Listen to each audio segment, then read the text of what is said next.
Bismillahirrahmanirrahim. Assalamu alaikum, dear student. We are going toward start our new chapter, that is inheritance. Student, आज हम एक नया chapter start करने जा रहे हैं जिसका नाम इनहेरिटेंस है. इससे पहले मैं कुछ क्वेश्चन जो है आपसे पूछना चाहता हूँ. You might have seen that the children of the same parents resemble with each other in many characters. Why? Sometimes children have some unique characters. Why? Can you answer? क्या आप ये आंसर कर सकते हैं कि पेरेंट्स के जो offspring produce होते हैं वो रिजेंबल कर रहे होते हैं उनके पेरेंट्स के साथ, या बाज़ औक़ात ऐसा होता है कि उनमें से कुछ यूनिक कैरेक्टर्स आ जाते हैं जो पेरेंट के साथ मैच नहीं कर रहे या उसके साथ रिजेंबल नहीं कर रहे. तो इसकी रीज़न क्या आप बता सकते हैं? इसकी रीज़न मैं आपको बताता हूँ कि देखें, जो पेरेंट्स हैं उनसे जो ऑफस्प्रिंग प्रोड्यूस होते हैं तो उनके अंदर जो कुछ कैरेक्टर मैच कर रहे हैं तो वो इनहेरिटेंस की वजह से मैच कर रहे हैं. उनके अंदर कुछ कैरेक्टर्स जो पेरेंट्स के अंदर थे वो शिफ्ट हुए हैं, वो ट्रांसफ़र हुए हैं ऑफस्प्रिंग के अंदर और वहाँ जाकर उन्होंने अपना इफ़ेक्ट शो किया है. तो इस वजह से हम कहते हैं कि जो ऑफस्प्रिंग प्रोड्यूस हैं बिल्कुल रिजेंबल कर रहा है अपने पेरेंट्स की तरह, उन अपने पेरेंट्स के साथ मैच कर रहा है. तो बाज़ औक़ात वो यूनिक कैरेक्टर शो करता है. उसकी वजह ये होती है कि generation to generation character transfer हो रहे हैं. तो बाज़ औक़ात कुछ जनरेशन के अंदर कुछ कैरेक्टर जो हैं वो रिसेसिव हो जाते हैं, यानी कि दब जाते हैं. तो फिर दूसरी जनरेशन के अंदर में भी वो जाकर अपना इफ़ेक्ट शो कर सकें. तो इस तरह ये इनहेरिटेंस जो है वो रोल जो है वो प्ले करती है कि पेरेंट्स और जो ऑफस्प्रिंग उनके अंदर resemblance. Similarities let people to know how traits are transferred from one generation to the next.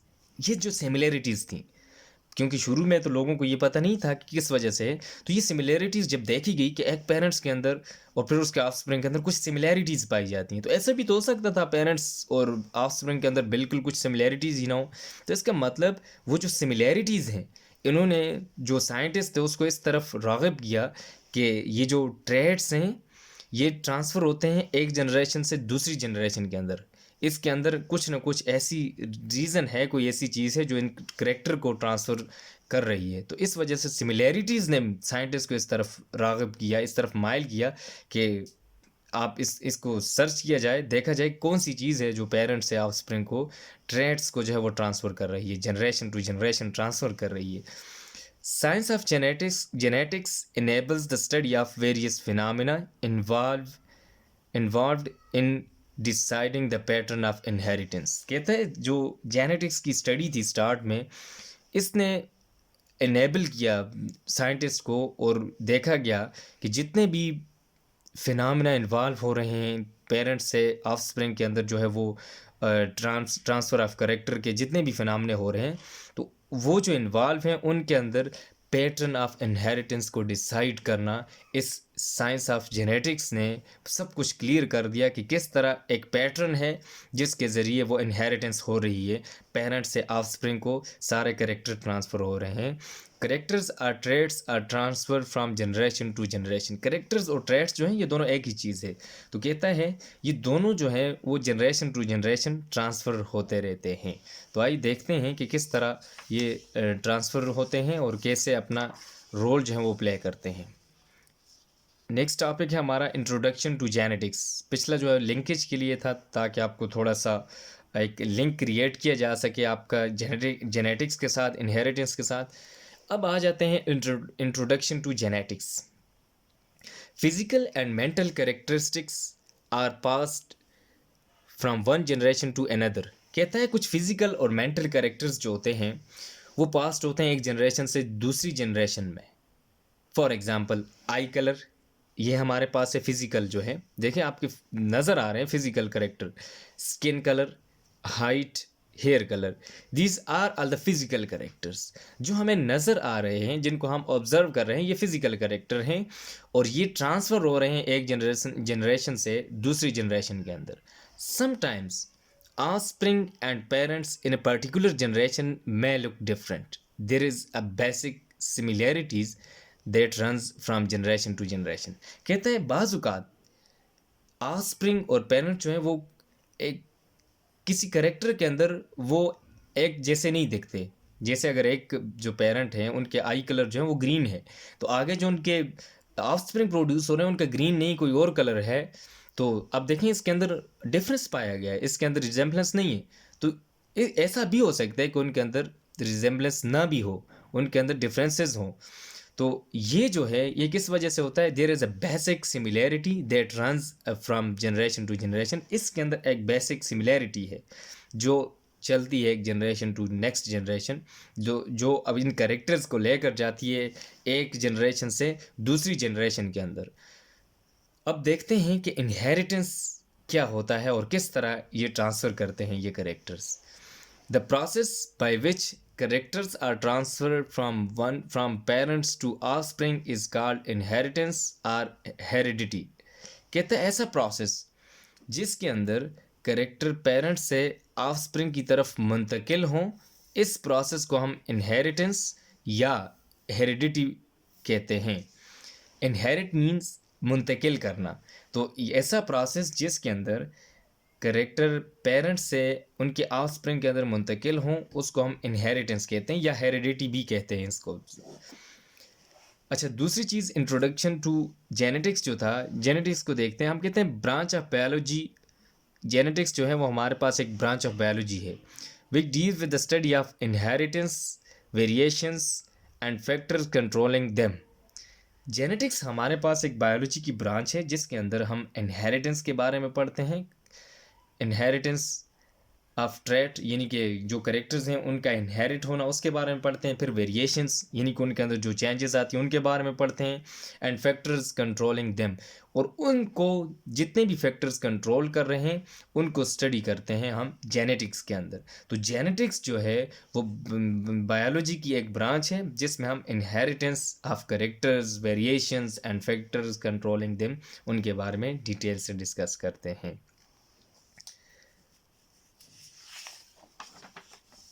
Every cell contain instructions for making characters. अच्छा देखें, कोई भी लिविंग सेल है तो उसके पास कुछ ना कुछ मालूमात होती है, इंस्ट्रक्शन होती है जिसके ज़रिए वो अपने करेक्टर्स बनाता है। देखें, एक सेल है लिविंग सेल, उसके अंदर इंफॉर्मेशन मौजूद है, इंस्ट्रक्शन मौजूद है कि जी आपने ये फ़लाँ करेक्टर बनाना है, तो वो ऑटोमेटिकली वही फंक्शन वही करेक्टर अपना बनाएगा। तो हर एक सेल के अंदर जो इंस्ट्रक्शंस होती हैं वो ऑलरेडी मौजूद होती हैं, और वो इंस्ट्रक्शंस कैसे मौजूद होती हैं और किस तरह कहाँ पे मौजूद होती हैं उसको आगे डिस्कस करेंगे। These instructions are present in the molecules of DNA in the form of chemical codes called genes. ये जो इन्फॉर्मेशन जो मैंने बताया आपको कि इंस्ट्रक्शंस या इन्फॉर्मेशन जो सेल के अंदर मौजूद होती है करेक्टर्स बनाने के लिए, ये मॉलिक्यूल्स ऑफ डीएनए जो हैं उनके अंदर मौजूद होती है केमिकल कोड्स की फॉर्म में जिनको हम जीन्स कहते हैं। ये जो इंस्ट्रक्शन जिसने करेक्टर्स बनाने होते हैं ये डीएनए मॉलिक्यूल्स के अंदर प्रेजेंट होती है, किस फॉर्म में? केमिकल्स कोड की फॉर्म में, और उस केमिकल कोड को हम जीन्स कहते हैं। यानी कि डीएनए के अंदर जीन्स मौजूद होते हैं और उन जीन्स के अंदर सारी इंफॉर्मेशन या सारी इंस्ट्रक्शन मौजूद होती है कि आप सेल ने ये वाला करेक्टर बनाना है और ये वाला करेक्टर नहीं बनाना, ये शो करना है, ये नहीं शो करना। सारी जितनी भी इंस्ट्रक्शंस हैं वो विद इन जीन्स मौजूद होती हैं जो हमारे पास एक केमिकल कोड्स होते हैं इनसाइड डीएनए मॉलिक्यूल और DNA cell use instruction present in their DNA to produce protein. अब सेल के अंदर जो इंस्ट्रक्शन मौजूद है ये वाली जीन्स की फॉर्म में, केमिकल कोड्स की फॉर्म में, जीन्स की फॉर्म में, तो वो सेल जो है उनको यूज़ करते हैं किस चीज़ के लिए? टू प्रोड्यूस प्रोटीन, प्रोटीन बनाने के लिए। कि यानी कि वो जो प्रोटीन बनाए जीन्स मौजूद थे उन्हीं जीन्स से वो प्रोटीन बनाते हैं।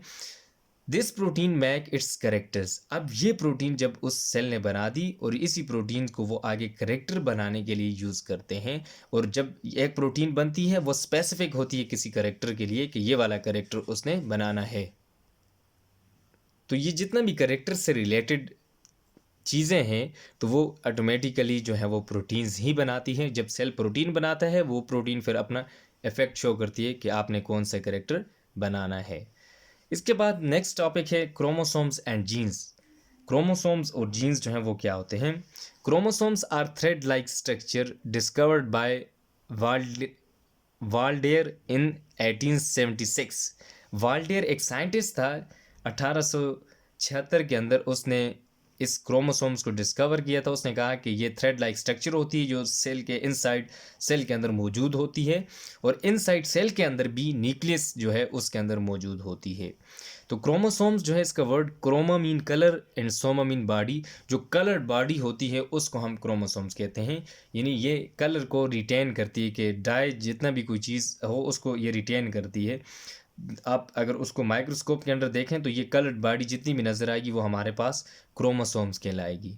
इन prokaryotic cells chromosomes are not enclose in a nuclear membrane. जो प्रोकैरियोटिक सेल होते हैं, क्योंकि जब उनकी हमने डेफिनेशन की थी 9th क्लास के अंदर, तो उसमें हमने ये कहा था कि प्रोकैरियोटिक सेल्स ऐसे होते हैं जिनके अंदर न्यूक्लियर एनवेलप नहीं होती।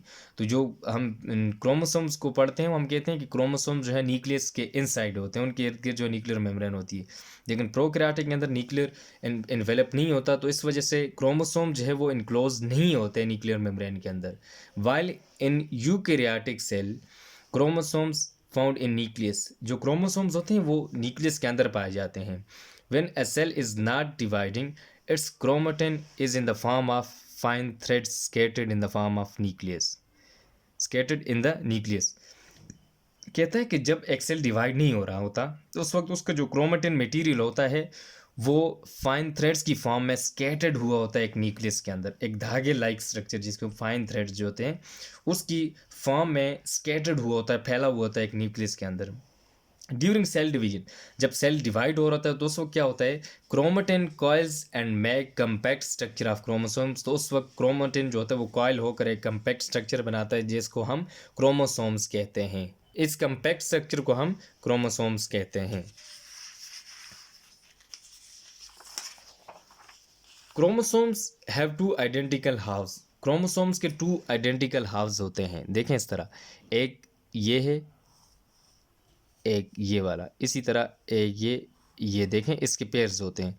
ये देखें इसके 2 आइडेंटिकल हाफ्स हैं। इसको अगर हम डिवाइड करें तो एक हाफ इस साइड पे और एक हाफ इस साइड पे, 2 आइडेंटिकल हाफ्स हैं। तो इन हाफ्स को हम क्रोमैटिड्स कहते हैं। क्या चीज़? क्रोमैटिड्स। क्रोमैटिड्स इनको हम कहते हैं। These halves are called chromatids. और एक क्रोमोसोम्स के अंदर 2 क्रोमैटिड्स होते हैं। These chromatids are attach by centromere. ये जो पॉइंट है जिसके साथ ये क्रोमैटिड्स अटैच हुए होते हैं इसको हम सेंट्रोमेयर कहते हैं। SENTROMERE,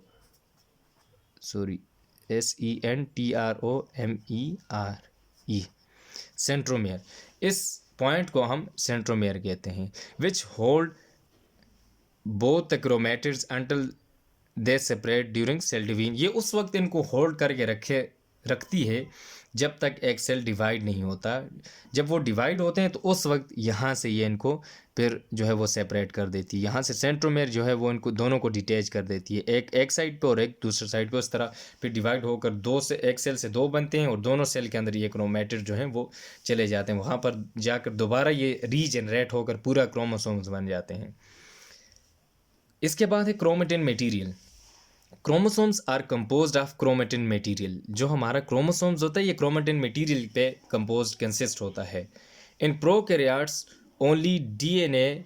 प्रोकैरियोट्स के अंदर सिर्फ डीएनए होता है हमारा क्रोमेटिन मटेरियल, यानी कि बैक्टीरिया के अंदर देखें तो सिर्फ जो डीएनए होगा वो जो है क्रोमेटिन मटेरियल होगा। While in eukaryotes DNA and histone protein.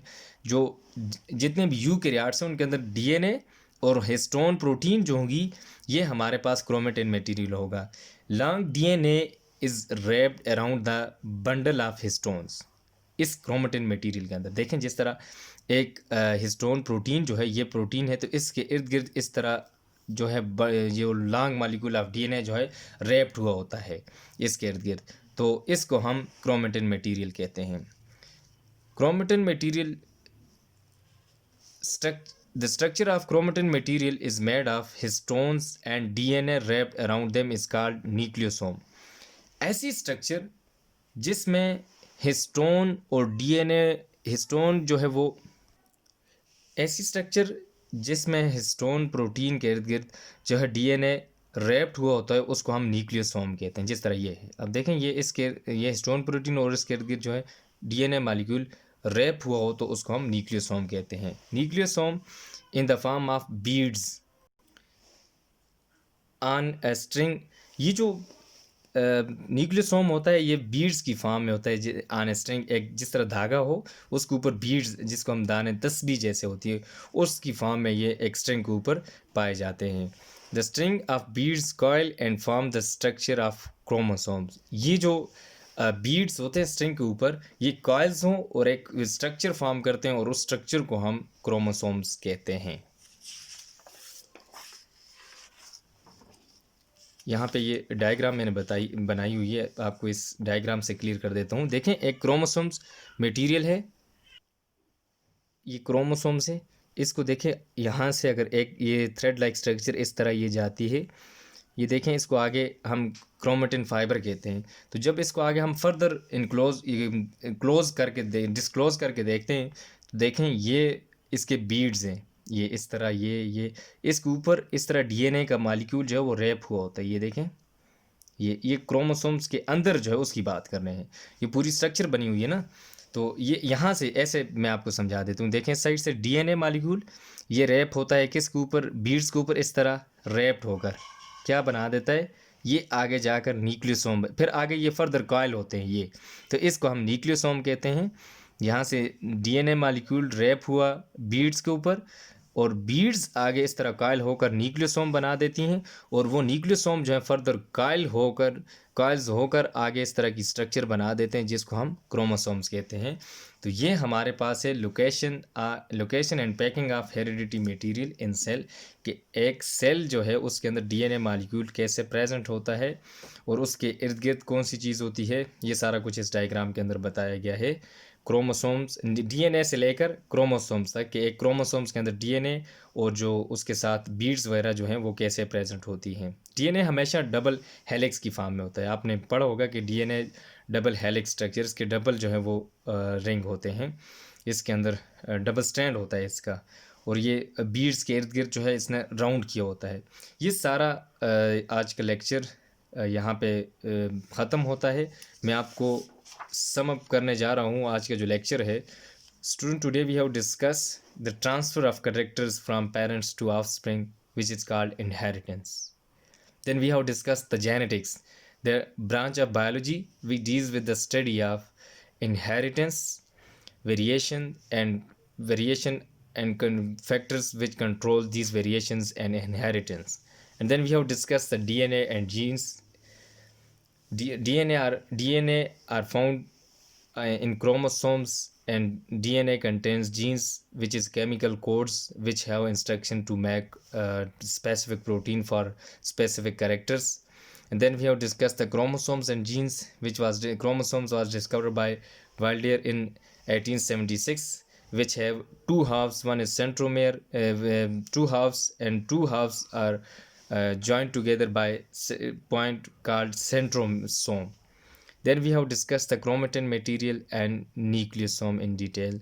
Student, this was all about the today lecture. If you have any query or problem, you may ask. आपकी जो होम असाइनमेंट है, आपने ये जो इंट्रोडक्शन टू जेनेटिक्स, आज वाला जितना भी लेक्चर हमने पढ़ा है, इसके मेन पॉइंट्स आपने अपनी जो है पेजेस जो है होम असाइनमेंट जो है उसके ऊपर लिखने हैं। बहुत शुक्रिया, अल्लाह हाफिज़।